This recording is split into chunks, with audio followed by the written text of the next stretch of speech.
Hi guys, so today I have a story time for you guys, and basically I'm just gonna tell you about being 15 and pregnant, which was like 8-9 years ago. So I'll just start from the beginning. I was obviously 15 and in high school. I think I was a freshman. I was either a freshman or sophomore. I don't remember. That was a long time ago. And I had a little boo or whatever. And we basically like just hung out all summer. He was actually, I want to say like, maybe he was in middle school, and then after summer he would be a freshman and I would be a sophomore. That's right, that's how it happened. So we met at the rec, and y'all don't know what a recreation center is. Basically like where you have basketball hoops, swimming pools, like you go to do recreational things like activities or whatever, more so sports. And I lived like close to the neighborhood one, basically where everybody from the high school went and whatever. So that's where we met over the summertime. We met there. So we was, you know, kicking it, whatever, obviously doing things 15-year-olds aren't supposed to be doing.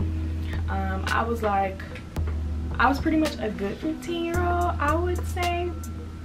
Just, it's cause like, I didn't really have a lot of freedom to like do stuff or go places with my friends like most teenagers would. Like my mom and I was very strict, like kept me in the house. I did sports, like I played basketball, volleyball, track, all that, but like if it wasn't like an event that I had to be at, like basically like I wasn't allowed to go. Like parties, stuff like that, no. Going to the mall, no. Like she just kept me on a tight leash. So obviously being on a tight leash, like I rebelled, and that's how I got pregnant pretty much. So like I knew her schedule. My mom was a single mom. It was just me and her living in Dallas, and I knew her work schedule. Like I know what time she would go to work, what time she would come home. So when she would go to work, I couldn't go nowhere, but all my friends could come over. Like, so I had everybody coming over my house, like friends, whatever. And obviously I had my son's dad coming over, and then, you know, friends would leave, things would pop off, stuff would happen. So we were doing that for the summer, whoop-de-whoop. That's how we met. And school started, and we continued whoop-de-wooing. And then when, like, I just knew like something was wrong, something was off.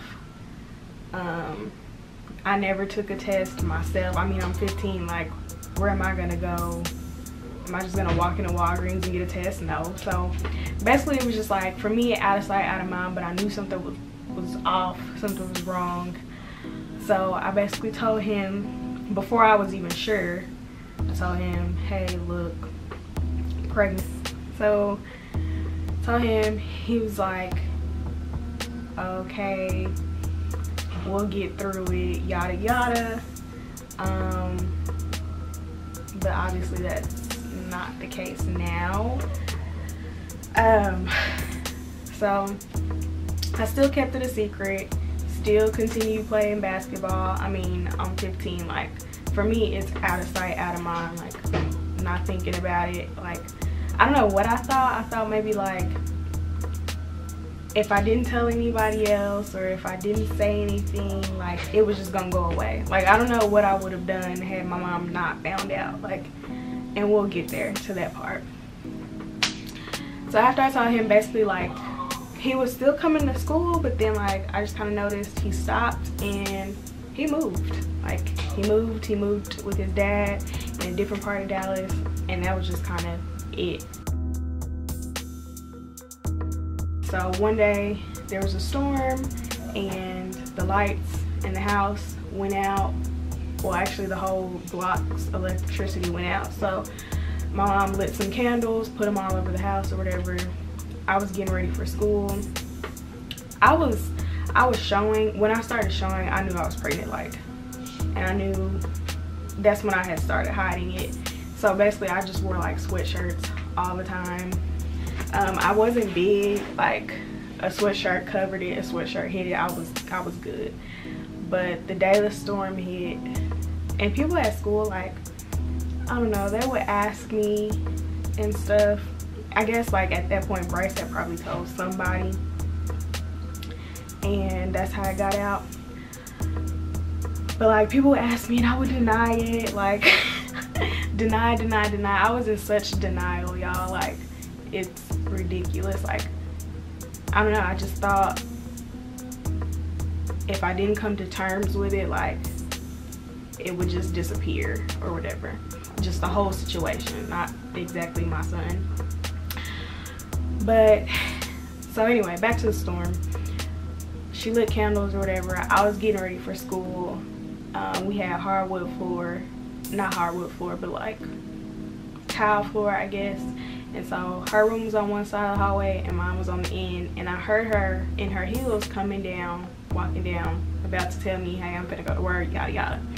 So like I'm trying to hurry up and get dressed and put on my sweatshirt. Well, she walks in and sees my stomach, and she's kind of like, I've always had problems. Like when I was little, I had to go to the hospital because like I would just be always constipated. Like, so she was like touching my stomach and she was like, when's the last time you pooped? And I was just like, I was like, I don't know, it's been a while, like kind of playing into it, like, oh my God.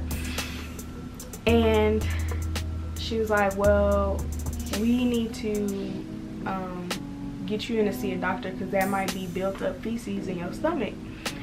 I'm thinking like, girl, you don't even know like what's in this stomach, because probably by that time my son was moving around in there, like I knew good and well what was in my stomach, and it wasn't no damn poop.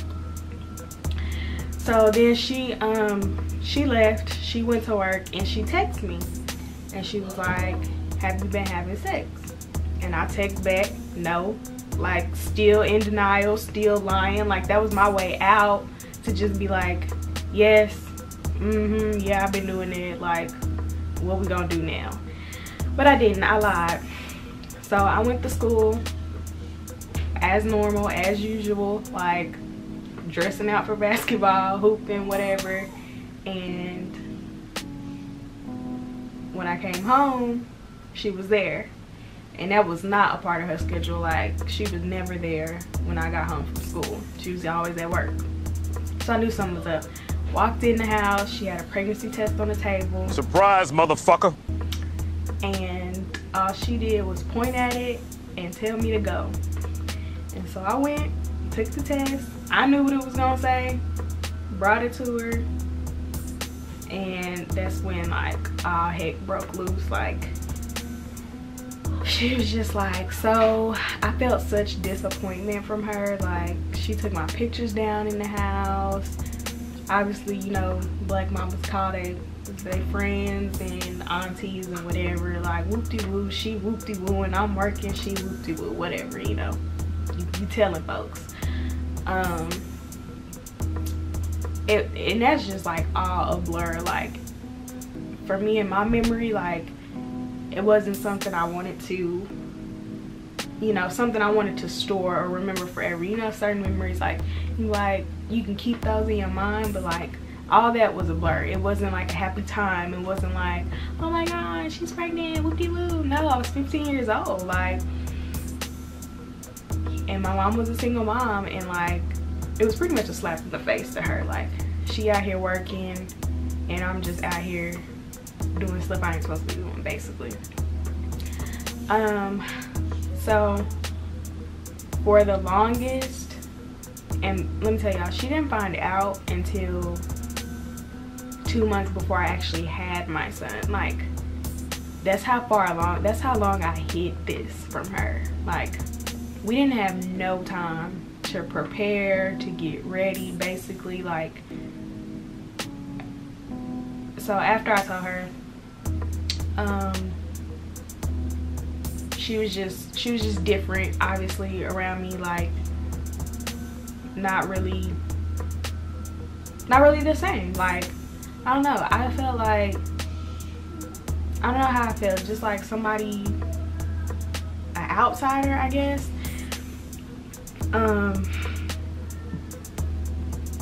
She got me a doctor's appointment, got me prenatal pills. She was mean. Like, I'm not the type that can swallow pills really, and she like got me these big old horse pill prenatal pills, and I'm like, I can't take this. She like, you better do something, you better do something. Like, it was just a terrible like experience. But the day we went to the doctor is the day we found out I was having a boy. And the day we found out I was having a boy, that's when like everything changed. Everything kind of flipped. Like, no, I didn't have no baby shower because it wasn't, nobody's gonna glorify a 15-year-old having a kid, like not in my family. So it wasn't, but I felt the 360 turn from, I mean, I know there was still disappointment there. I know there was still like betrayal and, oh my God, like, how could you do this? Why weren't you being safe or whatever? But I also felt her lift off, or I don't know. It was just different. Like, she started being a little nicer to me. I guess at that time she had just come to terms with like, hey, I mean, he's here now. Like, what are we gonna do? Like, can't be upset forever. So once we found out it was a boy, she started, you know, throwing names out there. Basically, she named my son, who is 8 now, she named him, and it was kind of like, so let's back up, let's go. So I was having my, I guess my stepdad at the time, what I would have considered him. He didn't live with us. He lived in another town, like 5 hours away.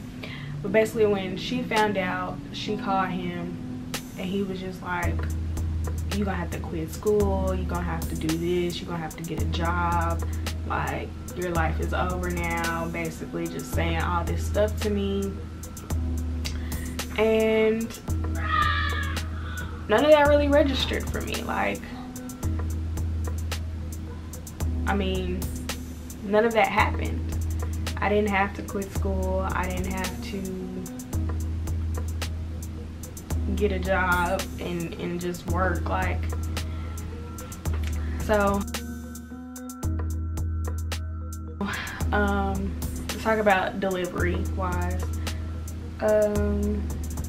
Well, one day I was going in for another appointment, just a checkup to see how things were going, and the doctor was like, well, we're gonna send you over to the hospital now. And they sent me over to the hospital. Well, we went to home to get a bag and stuff, all that ready, and my stepdad happened to be in town. And so we go to the hospital. They hooking me up with all these wires, y'all. Like, I was so scared. I'm having, I guess, they broke my water, induced me or whatever. And so then, like, you know, contractions and stuff started happening. I'm hooked up to all these wires and all this stuff, and people keep coming in and out the room checking me. Like, I was so scared. Like, I did not know how I was gonna push a baby out of my stuff. Like, I mean, at that point, I'm probably like still in denial. Like, so I get, the contractions were just like cramps times 1,000, like cramps times 1,000,000,000.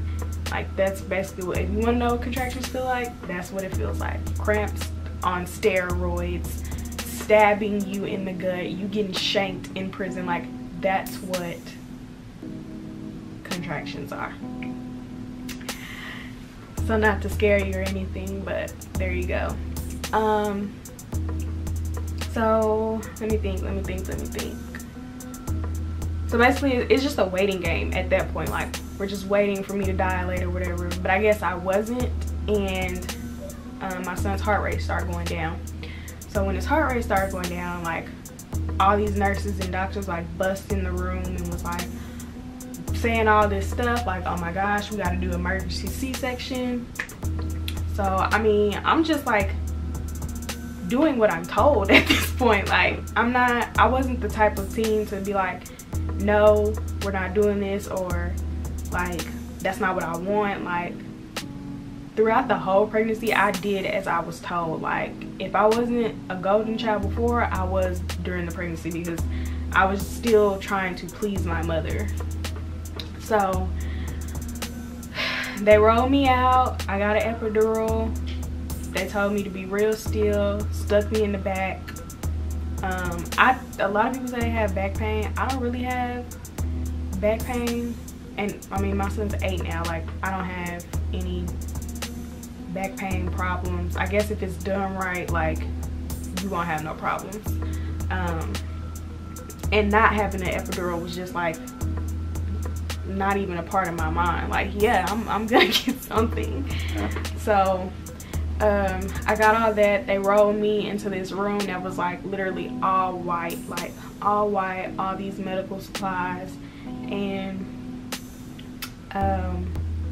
they asked me who I wanted to be in there with me, and I said my stepdad. I don't think my mom really wanted to, because she like squeamish and all that, so being in there for a C-section wasn't gonna be really good for her anyway. So they had me on some really good drugs. Whatever they had me on, basically, like, they were like, you're gonna feel a lot of pressure, a lot of pulling, a lot of tugging. So that happened. I felt all that. I heard them count down to when they were gonna pull him out, and then I heard him cry. And after that, like, I fell asleep. Like, in my mind, it was like, okay, I did it. I guess my body was so tired, or I was either on some really good drugs, and like, I just went to sleep. I didn't see him, I didn't hold him, there was none of that. Like, when I woke up, I was back in my original room, and my son wasn't in there. So when I woke up, like, I asked my mom how it was, because all of that still is a blur to me. Like, I don't remember anything else after them pulling him out and hearing him cry. I don't remember anything else after that. But I asked my mom, like, how was I after? And she was just like, basically, I was just asking for all this stuff, like weird stuff, and asking where my son was, basically. It's pretty much like I had got my wisdom teeth. Like, you know how people just act all loopy and crazy? Basically, that's apparently how I was. So I guess after I had a substantial amount of rest, they brought my son to me, and at that moment, like, it was real. You just know how to do what you're supposed. I was 15. Before holding him, I didn't have a motherly instinct in my bone, like, but after I held him, like, everything just kind of clicked. It was like a light switch. Boom. That's how it was. Like, I automatically knew what I needed to do. I automatically knew what needed to happen from here on out. Like, I was good. Staying in the hospital, I stayed in the hospital probably like 3-4 days, if that. I don't even think it was 4 days. Every night he did go to the nursery, because they told me, like, just to help my body heal. Plus, I mean, I was all sliced up. To help my body heal and stuff, you know, send him to the nursery. C-section recovery is difficult. Looking back though, like, it wasn't that terrible. So I mean, I was fine. I know C-section recovery is longer than having a child vaginally or whatever, but C-section was just fine for me. Like, if I ever have any more kids, I'm probably gonna opt to do that, because I can't even imagine doing the other way now. Like, I know you can, but even then, like, even now, like, that way still scares me. Like, I still feel the anxiety that I felt 8 years ago, laying there about to deliver. Like, so basically my mom came up with my son's name. I was wearing a sweatshirt one day that said Hunter, and She liked it, and I wanted to name him Jeremiah, but she was like, no, that's a, I ain't gonna tell y'all what she said. She said it was a type of name. So basically, trying to please my mom, I did not get to name my son what I would have liked. But I mean, his name now, like, is bomb. Like, it goes, it fits. He's cool. He's a cool kid. His name is Hunter, obviously. So when I woke up, he was named. Like, I don't remember writing his name on anything, agreeing to that, but when I woke up, my son was named. So I didn't get to name him, but I mean, I was fine with the name. I just had something else in mind. When I knew I was going to the hospital, I did text his dad and I was like, hey, I'm going to the hospital, I'm having him. And then after I told him, hey, he's here, you want to come up here? Nothing. He was like, he texted back and he was like, I'm not, I don't know. He was basically in town, but it was just basically like a no. So at that point, it was like, okay, cool. I see, you know, where this is turning, how this is gonna go.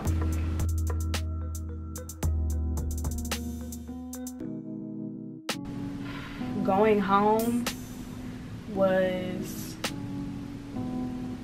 so like our first night home, we slept in my mom's room. Basically, like, still, I mean, I knew what needed to happen, but I mean, at this point, I'm 15, like, I needed a little help. I didn't know everything, and I had this small infant, like, so yes, I slept in my mom's room the first night home, and it wasn't that bad. I mean, like, I woke up, fed him when he cried, changed him when he needed to be changed. It was fine. Like, night 2, I was already back in my own room, and my mom was like, are you sure? Like, are you sure you don't need to stay in here a couple more nights? And I'm just like, I got this. Like, I pick up things quick. Like, I learn quick. I've always been that type of way. Like, one night was all I needed to get it down. Like, I knew what I was doing. So after night 2, like, basically I had it, and I didn't really need any more help other than financially from her. Like, and then I mean, we got on WIC and stuff, so he got his milk free and whatnot. I did continue school. I did finish. I actually graduated high school a year early. There was a program where I could take him to school with me, and a lot of other pregnant girls were there too. So I mean, and they just give you your work, like how regular students are learning in a classroom and getting lesson plans on, you know, each day. Like, you got all that at once. Basically, you got all your stuff at once, all your assignments at once, and depending on how quick you finish is when you get done. So I finished all that stuff. Like, I finished everything with a breeze, and I mean, I got to take my son with me to school and to class, and that was pretty cool. So I did graduate high school a year early, and after that I went off and I finished, I got my bachelor's degree. I started college a year early because I finished high school a year early. So after that, I got my bachelor's degree in psychology and a minor in social work. And now I work, take care of my child. We're good. Like, the fact that I was told I was gonna have to, you know, do that, quit school, get a job, and just give up on the education was like, that was never in my plans. Like, that's what maybe some people thought in my family, you know, maybe like that's what they thought. Teenagers get pregnant and they have to give up on education, but I didn't. I kept going. I didn't have a preference of like what I wanted to have when I knew in my head, like, maybe if I was older that would have been my mindset, but when I was 15, I just wanted it to be like out. Like, I just wanted the whole situation to just, I don't know. I was just in such denial. So like, I didn't have a preference on what I had. Looking back, or looking at now, like, I'm glad I had a boy. I think that was the best option for me to have first, a boy. My son is great. He's 8. He's funny, very athletic. Like, without him, I probably wouldn't have slowed down. I think having him really grounded me, taught me responsibility. Like, without him, I probably wouldn't have gotten a bachelor's degree. Probably wouldn't have, I know I would have finished high school, but who knows? I probably wouldn't have went on to college. Like, so he did help me a lot. It was hard, but he's been with me every step of the way. Nobody's taking care of my child for me. I don't have babysitters. I barely like for him to spend the night with his cousins. Like, I don't ever want anybody to be able to say, yeah, I'm watching her kids, she out doing this, this, and this. Nobody can ever say that about me or the type of parent I am. So, you know, also, there are other options, but those were never considered. I mean, the only option that I had was to have them and grow up, basically. Like, but I mean, now in this day and age, there are other options for other people. If that's what you want to do, that's fine. That's you. That's your body. It's your life. Like, don't let anybody decide for you. You decide what you want to do. Let's see, my family members. I mean, I felt a little disappointment from my family members, my brothers and sisters as well. I think my mom told me my brother cried, actually. My older sister, she offered to, before I had Hunter, she offered to take him and I guess raise him. But I was like, nope, I got it. Like,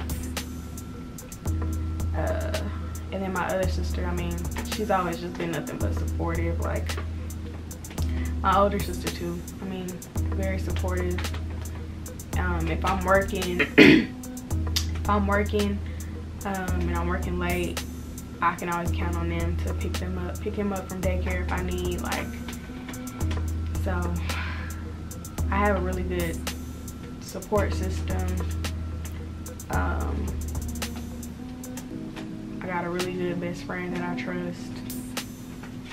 My sister can't pick him up. She definitely can. She'll be right there doing whatever she needs to do for him. So let's see about his dad. He didn't meet him until he was 3 years old. I took him to meet him after he got out of jail. Yeah, he grew up to be this whole different person. And we've kind of stayed away from that because of the type of person he is, if you get what I'm saying. So he really does not have any contact or anything to do with Hunter, which is completely fine. His parents found out maybe when he was 3 years old. They run with the same dealings, and we're just not involved.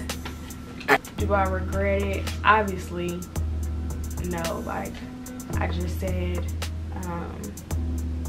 if I didn't have Hunter, like I can't even picture what my life would be like without him, or if I would have even accomplished as much as I have so young without him.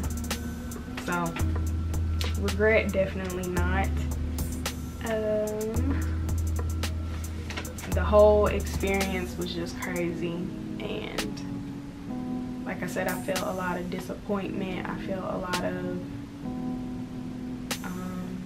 sadness and all that I felt from my family, who were also still, you know, supportive after the fact. Like, you know, it's not like anything could have changed. He's here now. Like, there's no other way to deal with it but be supportive or continue being rude or whatever. And if you're 15 and pregnant right now, there are programs for you now. Like, don't give up, keep going, do what you gotta do. Yes, it's gonna be hard. I did have a little bit of support. You know, and I've never been the type of parent to push my baby off on somebody else. Night 2, he was with me, and from night 2 of bringing him home, like, he's always been with me till this day. Like, I don't have anybody watching my kid to go out and have fun. Like I said, when I held him in the hospital, like, I knew my priorities flipped on a switch flip. Like, it's not about me anymore, it's about this baby. Like, I'm not a kid anymore, you know. At that point, that's how it was. So just get your priorities straight and together and you'll be fine. It's okay to ask for help. If you don't get help, get it out the mud, grind and do what you need to do to graduate and get an education, at least finish high school. College isn't for everybody, but I did finish. I just didn't want to be another statistic. Another statistic I wanted to beat was the one that says teen moms, after having their first baby, like within a year or two, they'll have another kid. Beat that statistic, because I still just got one kid. I wasn't about that life. Like, after having him, I was like, y'all didn't have sex for so long. Like, it's like, I'm good. I'm good. Y'all have any questions, put them down in the comment box below and I'll answer them. If you're hiding your pregnancy, I suggest you tell someone, your parents, someone you can trust, an adult, because it's not just gonna go away. Don't be like me, in denial, thinking like I don't know what I thought I was gonna do. Was I just gonna have him on the bathroom floor one day and just like, what was I gonna do? I don't know. I don't know what I was gonna do. So I'm actually glad my mom found out the way she found out. Like, don't hide it. Just go ahead and tell so you can move forward. Like, Lord. Let's see. I didn't have a prom. I didn't go to prom. I didn't have a baby shower.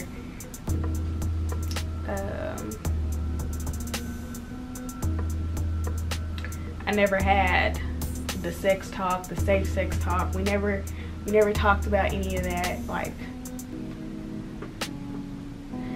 it was kind of just like, I don't know. Even to this day, like, we still never had this talk. Not that we would have it now. I mean, I'm grown. I live on my own now. Like, but I'm definitely gonna have that talk with my son when it comes time, because, and I'm also gonna be more lenient. I think, like, I wasn't allowed to go out. I wasn't allowed to do things. I wasn't allowed to go to the mall. Like, and I don't know why. I did what I needed to do in school. Made good grades. She was just very strict, and I think that's also the reason why, you know, I was doing a lot of things that I was doing. Like, if I can't go nowhere, I'm gonna have my friends come over when you go off to work. Like, so we would have like kickbacks all the time. Before kickback was known as kickbacks, that's what we would have all the time in my house. And this was a long time ago, guys. So,